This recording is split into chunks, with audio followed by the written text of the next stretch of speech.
Oi, tudo bem? Meu nome é Thaís Carvalho, eu sou restauradora. É um prazer estar aqui hoje apresentando, falando um pouquinho melhor sobre o processo de restauração da pintura conhecida como Verônica, da cidade de Lavras, em Minas Gerais. Eu vou falar um pouco de como foi que essa pintura chegou até as minhas mãos, até o ateliê. Mas antes disso, vou falar um pouquinho da minha formação. Eu estudei Belas Artes na Escola de Belas Artes da UFMG, e na sequência eu fiz uma nova graduação específica em restauração, e tive a oportunidade ao longo desse processo de formação trabalhar com diversos suportes, né, diversas obras, ganhar uma expertise, principalmente nos trabalhos relacionados à pintura sobre tela. Com relação especificamente sobre a Verônica, foi um trabalho assim que eu posso dizer que foi uma coisa super gratificante, do ponto de vista técnico muito interessante, porque é uma pintura de cavalete que pertence ao patrimônio da Igreja de Nossa Senhora do Rosário, que não é um objeto tão comum, por incrível que pareça. Dentro das igrejas históricas, a pintura de cavalete ela não é tão recorrente quanto as pinturas sobre madeira, os retábulos, a imagem devocional, as esculturas, né, de vulto ou de roca. A pintura de cavalete ela é um artigo de decoração, um artigo religioso, mas que a gente precisa até estudar um pouco mais, conhecer um pouco mais. Dando prosseguimento ao que a gente iniciou na nossa conversa, para a realização desse trabalho, nós fizemos uma parceria entre o meu ateliê, que é o ateliê Thaís Carvalho, e o ateliê Marca d'Água, que é de uma amiga restauradora super parceira. Nesse projeto nós duas nos unimos para que esse trabalho pudesse acontecer da seguinte forma: houve uma licitação pelo IPHAN em parceria com a Secretaria de Lavras, e houve esse processo de licitação e liberação de verba pelo ICMS Cultural. Isso aconteceu no ano de 2015 e o processo foi longo, foi aproximadamente 2 anos para que todo o processo se realizasse e a obra efetivamente chegasse até as minhas mãos para a gente dar início ao trabalho. Obviamente, até a gente colocar a mão na massa propriamente dito, a gente faz todo um trabalho de estudo, né? Um estudo histórico sobre o que aconteceu, a origem dessa pintura, os materiais que são empregados, quais danos acometeram essa obra. E a pintura Verônica ela foi muito interessante porque teve um caso supostamente de um sumiço, que aconteceu da seguinte forma, que foi passado para a gente. Essa pintura, que pertence à Igreja de Nossa Senhora do Rosário em Lavras, essa igreja passou por um processo de reforma, de algum tratamento estrutural, e um suposto homem chamado Ilha Daglian, no ano de 1958, ele viu essa pintura e achou que a pintura estava deslocada, estava sendo prejudicada de alguma forma, e ele pegou essa obra e levou essa obra para São Paulo. Chegando lá, ele fez uma doação ao MASP. Ou seja, a pintura foi levada de Minas, foi para São Paulo, foi para lá no MASP, e essa pintura ficou lá por cerca de 10 anos. Nesse decorrer de tempo, os responsáveis pela pintura em Lavras não sabiam do paradeiro da obra. Só depois de todo esse tempo que, com a ajuda de um repórter que viu essa obra na reserva técnica do MASP, que houve uma contactação ao Ministério Público, e aí todo um processo foi arrolado até que ambas as partes tivessem ciência do que tinha acontecido na verdade.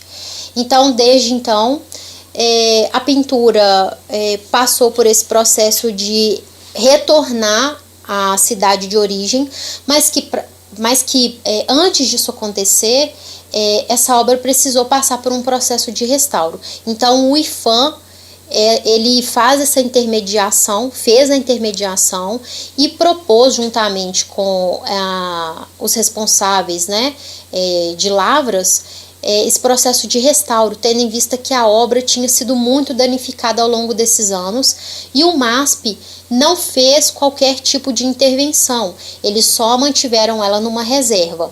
Então, os danos que aconteceram nela, de possivelmente ela ter sido enrolada, ela ter sido dobrada, ela passou por um processo de reentelamento muito severo, sofreu danos muito grandes na camada pictórica, né, que a gente vai mostrar a imagem dela aí. Esse trabalho todo histórico permitiu, juntamente com essa parceria entre os dois ateliês, IPHAN e os responsáveis legais em Lavras, que acontecesse esse restauro dessa pintura, que é do século XVIII, que é de uma iconografia muito bonita, muito diferente de tudo, que a gente vai falar um pouco depois. Uma pintura muito bem feita, e um exemplar muito interessante do ponto de vista de uma pintura de cavalete. Dando continuidade, né, ao estudo histórico da Verônica, a gente teve indícios, apontamentos também de que essa pintura do século XVIII, maravilhosa, 1,20 m por 60, teria atribuição do Joaquim José da Natividade, que é um pintor colonial, né, do período colonial, muito conhecido, muito famoso. Então, nos deixou ainda mais envolvidas, né, para que a gente fizesse um estudo mais aprofundado, buscasse outras referências também do trabalho dele.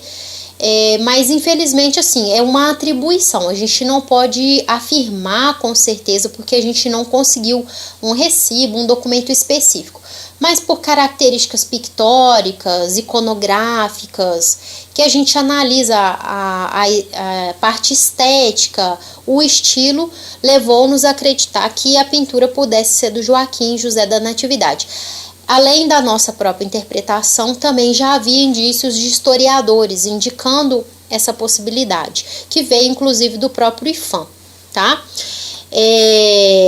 E aí, só para a gente ressaltar, em 2009 é que o IPHAN foi notificado a respeito desse desaparecimento da tela. E, para vocês terem uma ideia, somente em 2015 é que o IPHAN busca a pintura no MASP. E em 2017, em janeiro de 2017, é que a obra chega ao ateliê para serem iniciados os trabalhos de restauro. Então, só para a gente entender numa cronologia como que os processos que envolvem a cultura, o patrimônio, às vezes são mais burocráticos do que aquilo que a gente imagina, né?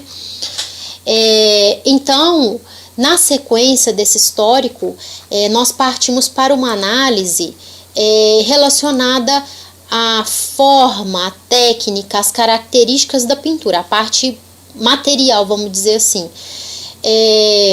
A primeira coisa que para a gente foi bastante intrigante é porque a pintura foi conhecida como uma Verônica. Quando nós pensamos em uma representação de Verônica, primeiramente a gente imagina uma mulher que segura um véu com a representação do rosto de Cristo, né, como é colocado para a gente na passagem da Bíblia. Porém, nesse quadro, nós observamos que o que é representado não é bem uma mulher, né? A gente tem a nuance, a representação de asas, né, que pressupõe-se então uma figura alada, que no nosso entendimento a gente compreende como um anjo. E também a questão do gênero não fica também tão bem determinado, que seja uma mulher ou que seja um homem. A gente identifica uma forma humana, mas não fica óbvio também uma questão de gênero. Então, precisamos também entrar num aprofundamento maior sobre essa representação e chegamos à conclusão, também sobre respaldo de historiadores também do IPHAN, de que a representação do que é conhecido como uma Verônica seria, na verdade, de um anjo com uma das armas da paixão de Cristo. O que seria isso? todos aqueles elementos que englobaram a paixão de Cristo, como o véu da Verônica, a coluna,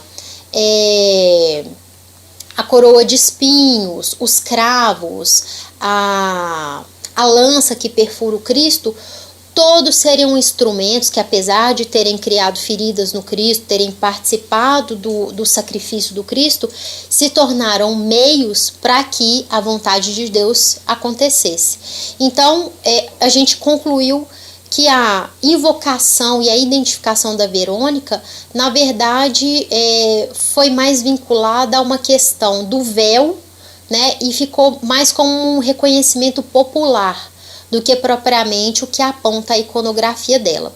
Do ponto de vista material, nós podemos dizer que é uma pintura de ótima qualidade, uma pintura com uma base de preparação muito fina, sobre linho encolado, camadas de tinta a óleo muito finas, muito delicadas, passagens cromáticas muito bem feitas, que são muito comuns no período em que a gente identificou, né, a datação.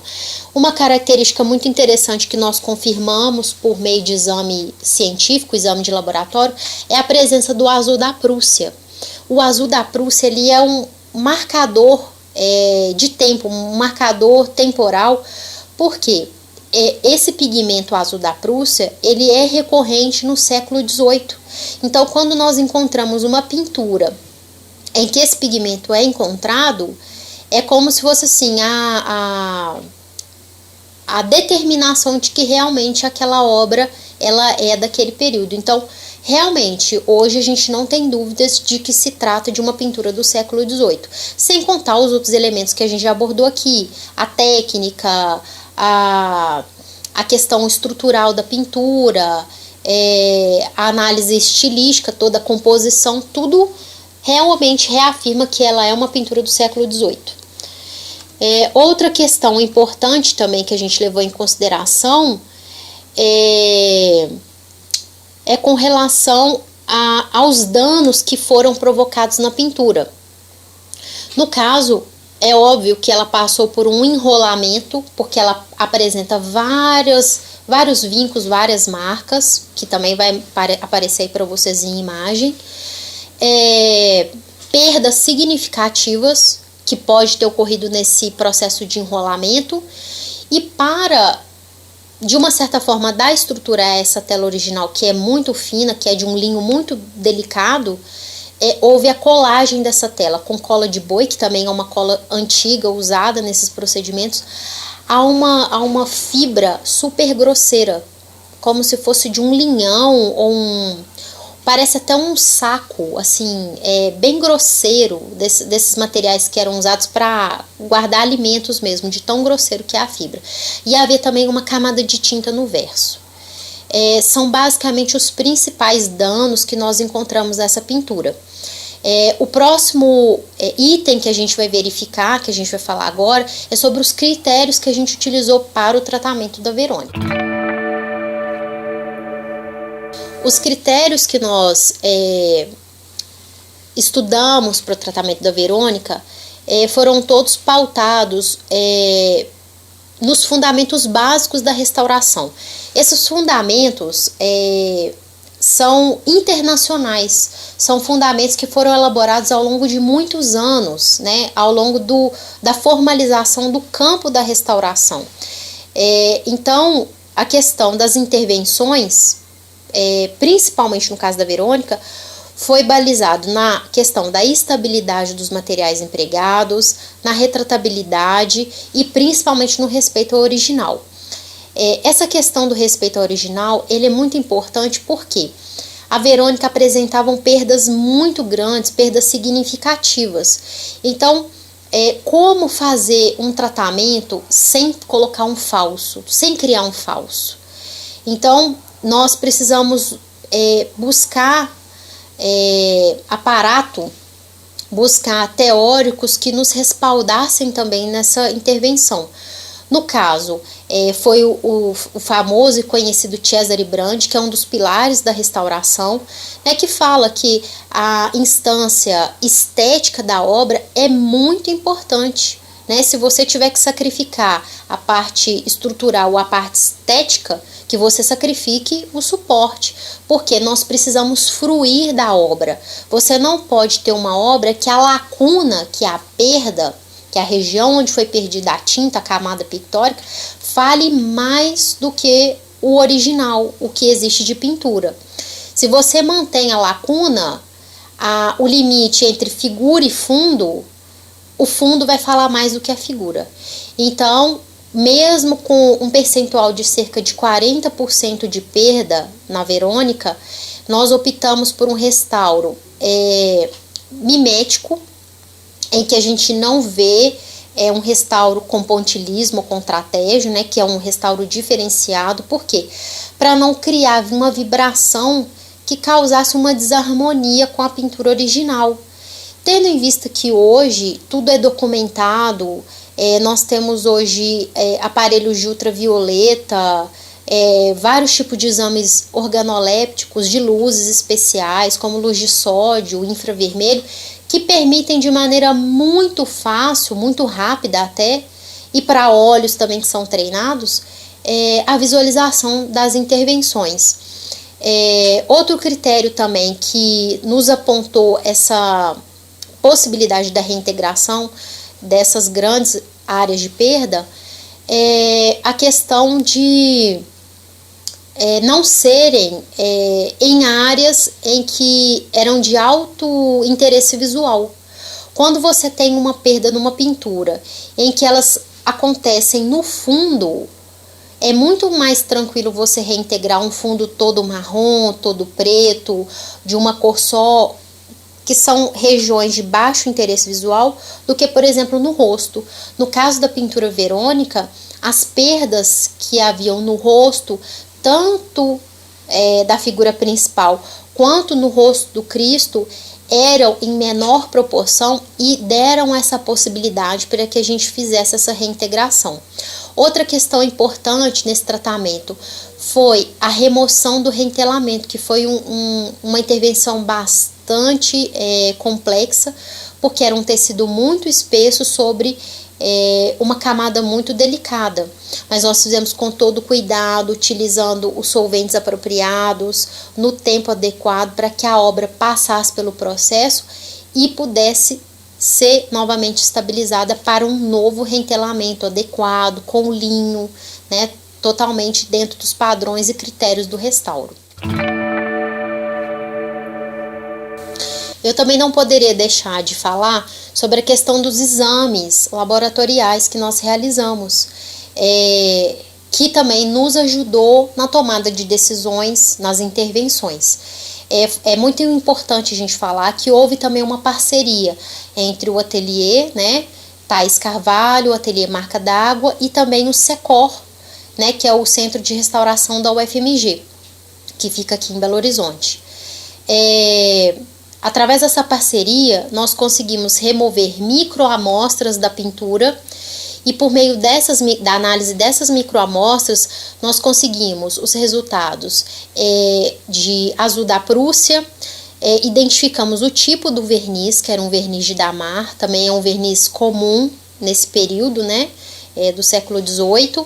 Nós identificamos as propriedades da base de preparação, nós conseguimos ver os estratos da camada, né, pictórica, tudo também com o auxílio do professor Luiz Souza, né, que é o chefe do laboratório, né, ele é professor e é o chefe do laboratório do LACICOR. Outros exames complementares importantes foram os exames de luz especiais, que foi feito no ILAB, também no SECOR. Nós tivemos o auxílio do fotógrafo Cláudio, na Dalin. O Cláudio realizou para a gente, né, com a minha orientação, os exames de luz rasante, né, em que a gente observa o extrato, né, da pintura, em que a câmera ela é colocada num ângulo que você vê toda a superfície da pintura, se ela tem abaulamento, se tem craquelê, se tem perdas, você vê toda a topografia da pintura.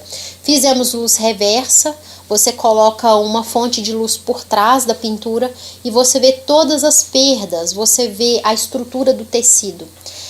Outro exame de luz importante é o de luz UV, em que são colocadas as luzes em direção, né, à pintura, e nós podemos observar como que o verniz ele se apresenta, se está homogêneo, se ele está irregular, se tem camadas mais grossas de um lado ou de outro, se não tem verniz, se tem alguma intervenção como uma repintura, um retoque, a gente consegue ver tudo. Outras fotos que foram feitas também são os de luz visível, né? As fotografias macro e as fotos de registro do antes e depois, que são muito importantes.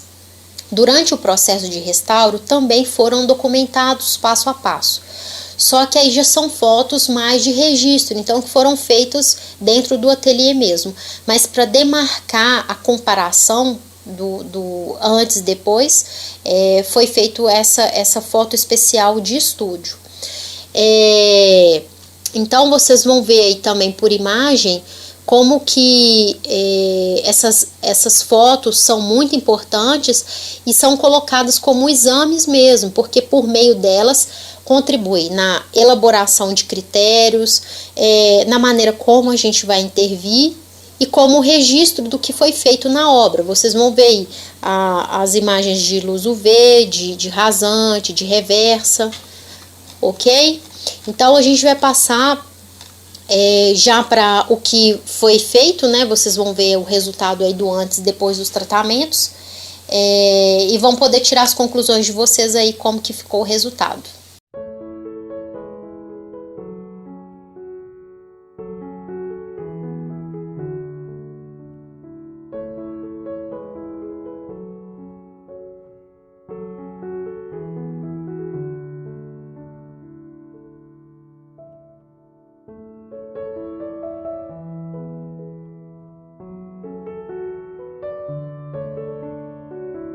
Então, após esse longo trabalho exaustivo, meticuloso, nós conseguimos realmente devolver a leitura estética da obra.